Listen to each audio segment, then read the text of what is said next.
جب تک عدالت ڈکلیئر کر دے. یہی بات میں نے شہباز صاحب سے بھی کہی ہے. اور اس کے بعد آپ نے دیکھا تھا کہ کچھ عرصے بعد شہباز صاحب باہر آ گئے تھے. پھر آپ نے یہ بھی دیکھا کہ اس ملاقات کے بعد جو ہے پھر حکومت بھی بدل گئی تھی. مطلب یہ ہے کہ جب نرمی پیدا ہوتی ہے تو نرمی کے نتیجے میں رویدگی، نئی چیزیں پیدا ہوتی ہیں. اور سیاست اسی چیز کا نام ہے، مفاہمت اسی چیز کا نام ہے. سختی کے ساتھ، ٹکراؤ کے ساتھ مار دیں. اب جی کیا جی افغان آ گئے تھے، اب یہ وزیر اعظم صاحب کو کہنا چاہیے تھا کہ افغان آ گئے تھے. وہ ڈی پی او نے اس کی وہ تردید کر دی، اس نے نہیں، افغان نہیں تھے، انآئیڈینٹیفائڈ پرسنز تھے.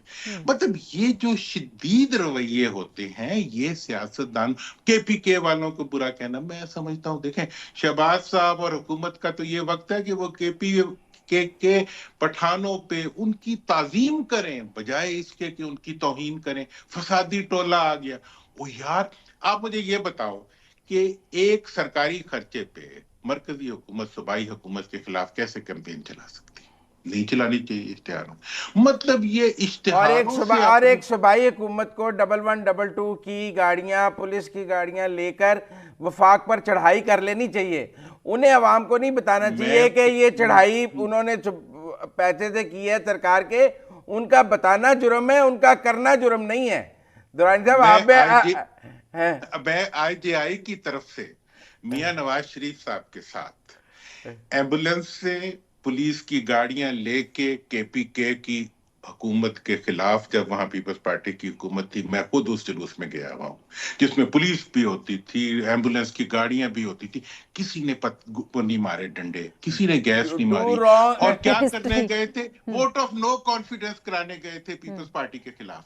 جلسہ ہوا وہاں پہ، جیل میں جا کے ملے، پورے شہر میں گھومتے رہے، کوئی خبر نہیں بنی. آپ نے تو خبریں بنا کے پی ٹی آئی کا گراف چڑھا دیا ہے کہ 80% ایئر ٹائم جو ہے وہ پی ٹی آئی. ابھی دیکھیں نا ہمارا پورا ٹاک شو جو ہے وہ پی ٹی آئی کے نام ہو گیا، اور آدھی 30% لیکن آپ بزد ہیں کہ تبدیلی کی ہوائیں چل پڑی. ہمارے پاس اب ٹائم نہیں ہے. بہرحال آپ اقتدار میں بھی تو پی ٹی آئی کو لانے کی باتیں کر رہے ہیں نا، تو پی ٹی آئی کی بات کریں گے آپ سے. اور درانی صاحب نے کلیم کیا کہ تبدیلی کی ہوائیں چل پڑی ہیں اور جلدی ہمیں تبدیلی ہوتی نظر بھی آئے گی.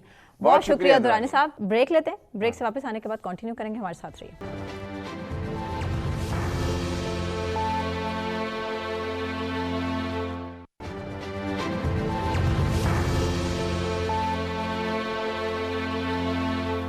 ویلکم بیک ناظرین. وفاقی وزیر برائے توانائی سردار اویس احمد خان لغاری پاکستان اور روس کے درمیان نویں بین الحکومتی کمیشن کے مکمل اجلاس میں پاکستانی وفد کی قیادت کر رہے ہیں، جہاں پر انہوں نے پاکستان روس دو طرفہ رابطوں کو وسعت دینے کے امکانات کا بھی جائزہ لیا ہے.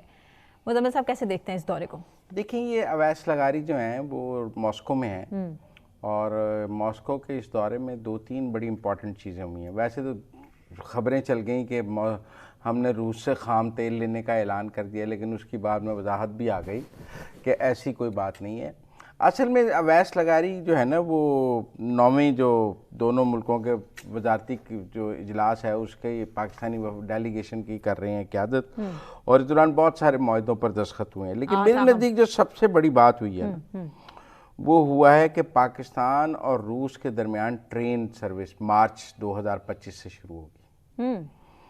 پاکستان اور روس کے درمیان یہ بذریعہ ایران اور آذربائیجان، اور یہ پھر ادھر سے جائے گی روس، اور یہ پہلی جو ٹرائل رن روس سے ایران اور آذربائیجان کے راستے مارچ کے اوائل میں ہوگی. دیکھیں نا یہ مال برادر ٹرین ہوگی جو پاکستان کا مال ایران، آذربائیجان اور پھر روس لے کے جائے گی، اور روس، آذربائیجان اور ایران سے مال لے کے پاکستان آئے گی. جی تو یہ گڈس ٹرین ہوگی، اور میں سمجھتا ہوں کہ یہ بہت ایک بڑا جو سنگ میل ہوا ہے کہ پاکستان اور روس کے درمیان بڑا پروجیکٹ ہے کے درمیان ٹرین سروس کا جو آغاز ہونے لگا ہے مارچ 2025 میں. مطلب ہم بات کر رہے ہیں تو 3 ماہ بعد اس کا ٹرائل رن شروع ہو جائے گا، اور یہ اویس لغاری کے دورے کی ایک بڑی کامیابی ہے.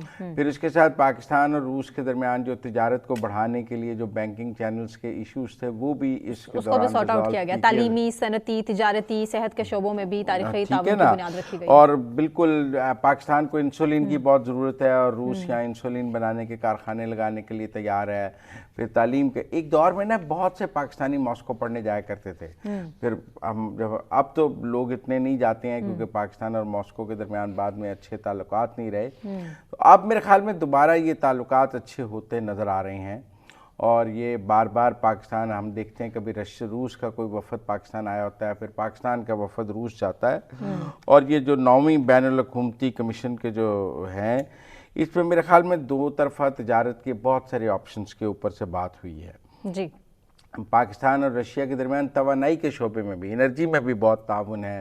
روسی تیل کی اور گیس کی تو بہت بات کی جاتی ہے. اس مال برادر ٹرین کے ذریعے وہ کچھ بھی ہو سکتا ہے. اور بھی چیزیں جو ہیں وہ روس اور پاکستان کی قربت کے آگے جا کے نکل سکتے ہیں. تو میرے خیال میں اویس لغاری کا یہ جو دورہ ہے یہ کسی طرح نظر انداز نہیں ہو سکتا. ہمارا چونکہ پولیٹیکل اس وقت وہ اتنا زیادہ ہے گرما گرمی کہ ہم ایسی چیزیں اکثر جو ہے وہ نظر انداز کر جاتے ہیں اور ہمارے ہاں ملتا ہے اس کو اتنی کوریج بھی نہیں مل پاتی میڈیا پہ, کیونکہ ہمارے نزدیک تو اور چیزیں آج بھی اتنی زیادہ اہم تھیں کہ ہم اس کو اتنی توجہ تو نہیں دے سکے ہیں. ویسے بھی سیاسی گرما گرمی اتنی رہتی ہے کہ پاکستان اور ماسکو کے درمیان ٹرین شروع ہونے لگی ہے. اس کی اہمیت تو ہمیں کم نظر آتی ہے, حالانکہ میرے نزدیک اس کی اہمیت زیادہ ہے. اسی کے ساتھ مجھے ثنا کیوان اور مزمل سہروردی صاحب کو اجازت دیجیے, لیکن جانے سے پہلے ایک رپورٹ آپ کے سامنے میں رکھتی جا رہی ہوں. یہ ڈائریکٹر لیبر ندیم اختر کی رپورٹ ہے جو پنجاب حکومت نے کریک ڈاؤن کیا ہے کہ کیا مزدوروں کو جتنی رقم مختص کی گئی ہے اجرت کی کیا مل بھی رہی ہے نہیں. یہ دیکھیے.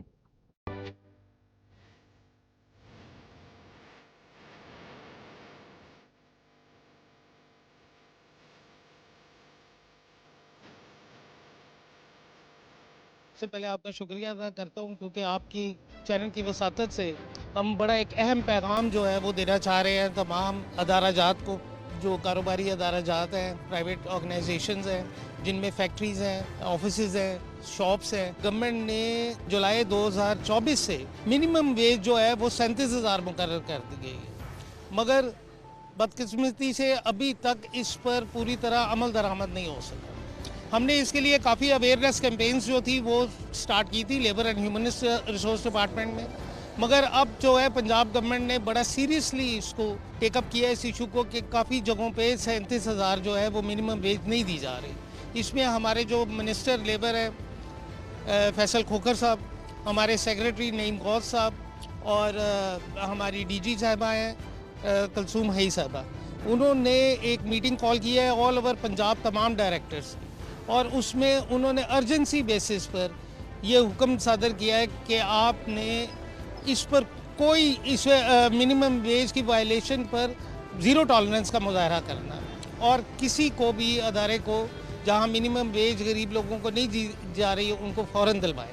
اس سلسلے میں ہم نے مختلف ٹیمیں تشکیل کی ہوئی ہیں لاہور میں, جو مختلف بازاروں میں مختلف فیکٹریوں میں جا کر آلریڈی یہ کام کر رہی ہیں.